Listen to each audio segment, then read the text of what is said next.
এই চার প্রকার নারী কখনো জান্নাতে প্রবেশ করতে পারবে না। কোন চার প্রকার নারী জান্নাতে যেতে পারবে না? তো চলুন এই ভিডিওর মাধ্যমে জেনে নিই। নাম্বার 1, যে মেয়েরা হাতে পায়ে নেল পালিশ পরে। নাম্বার 2, যে মেয়েরা হাতে বড় নখ রাখে।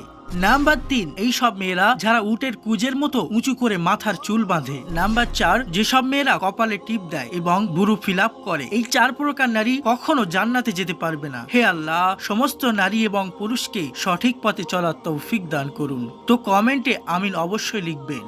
এই চার প্রকার নারী কখনো জান্নাতে প্রবেশ করতে পারবে না। কোন চার প্রকার নারী জান্নাতে যেতে পারবে না? তো চলুন এই ভিডিওর মাধ্যমে জেনে নিই। নাম্বার 1, যে মেয়েরা হাতে পায়ে নেল পালিশ পরে। নাম্বার 2, যে মেয়েরা হাতে বড় নখ রাখে।